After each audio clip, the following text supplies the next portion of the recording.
Okay, so we need to get into the Irish, who, by the way, according to me, Philip Patrick Kelly, are the greatest people in the world. They also played a major role in the development of American public education. The great wave of Irish immigration happened towards the end of the 1800s. Okay? When the waves of immigrants came, and the Irish were the first wave of immigrants during that time of massive immigration at the end of the 19th, beginning of the 20th century. But when they came, they found a very hostile place when they arrived. The waves of Irish immigrants basically ended up in Philadelphia, New York, and Boston. Okay, and the Irish were unlike the rest of the Americans at the time because they were Catholic. The United States was founded, because of religious persecution, and the dominant religion was Protestant Christianity. Well, and for those who don't know, the Protestant strains of Christianity came in reaction against the Catholic Church, started by Martin Luther. Being Catholic was key to the treatment of the Irish. Okay, so we're in the later 1800s. Okay, the country's 100 years old now. We fought many, many wars.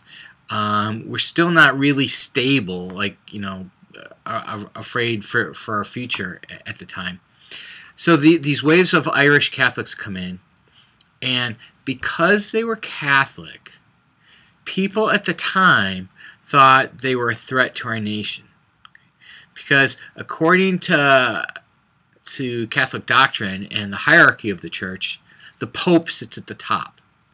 So the Protestant civic leaders at the time thought that when pushed, the Catholics would owe their allegiance to the Pope rather than to the country, to the United States. And for that reason, they were often thought of as subversive. Okay, so strongly were the Catholics rejected that there was a phrase at the time, and please don't take offense at this, but the phrase was Irish and niggers need not apply. Okay, the Irish and the former slaves were seen as social equals by the elites of society. Okay, that's how far down the social ladder the Irish fell. So, imagine yourself as one of these Irish immigrants. Okay, you're coming into a hostile territory. Anytime that's going to happen, what are you going to do? You're going to kind of get together with people like you, just for self-preservation. Okay? So the Irish started to congregate in certain parts of the city. When they congregated in certain parts of the city, they formed ghettos. The word ghetto did not originally mean slum or rundown urban area. Ghetto originally meant an ethnic enclave, an ethnic settlement within a larger area. So these Irish ghettos formed in these larger cities. Now, remember, we're towards the end of the Common School movement. Okay, there are neighborhood schools in these major urban areas.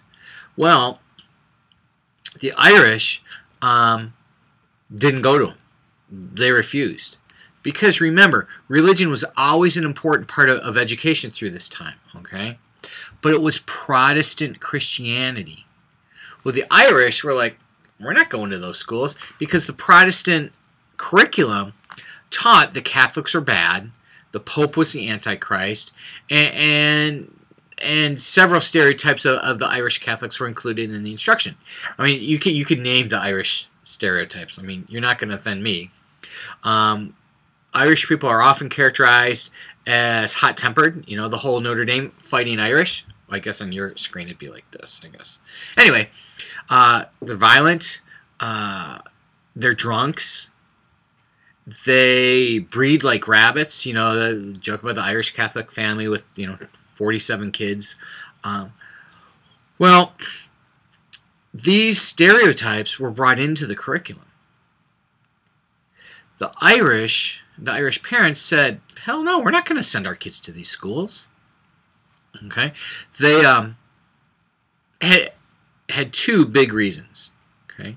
One was the anti-Catholic bias. The second was The Irish, because they were so low on the socioeconomic scale, took the worst jobs in society. They were dirt poor. They needed their kids to work. If little Johnny went to school, that meant little Johnny didn't contribute to the income of the family. So that there's an opportunity cost there. So the Irish fought hard against the common schools. They also established their own schools. It wasn't that they were against education, they were against the Protestant common school education. So they established schools associated with the Catholic churches, which gave us the parochial school system that we have today. And trust me, back east, it's huge. It's the second largest school system in the country, next to the public school system. So then that gave them a third reason. Because they built their own schools and supported it through their church giving, when the common school reformers came to them and said, your kids need to be in school, they refused, saying, we're already paying for school once. We're not going to be double taxed. We're not going to pay for school twice. So a standoff pretty much happened. And your book does a good job going through the what happened in the various cities. But basically, an impasse was reached where the Catholics said, we're not going to the Protestant schools, and the common school reformer said, yes, you are. Eventually, a compromise was reached in which they said, all right, you have to go to school, but we'll stop teaching the anti-Catholic stuff. Okay, we'll take out the anti-Catholic references. We'll make it religiously neutral. That was met with riots. The Protestant people went crazy, especially in Philadelphia. There's a famous riot called the Philadelphia Bible Riots. The Protestants went through the Irish ghettos and burned them down. Lots of people died. It was horrendous. One possible solution was to allow Irish teachers to teach the Irish kids. That was rejected because then you'd have a balkanization within the school system, because the Germans wanted to teach the German kids, the Romanians wanted to teach the Romanian kids. The whole idea was to have it in common.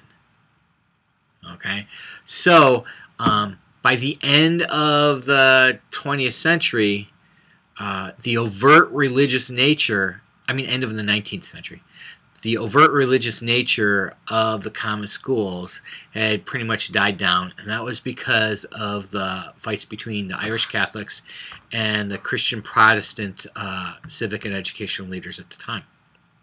And that takes us up to 1900. In Module 3, we'll get into that and the Progressive Era. Have a great day. Bye.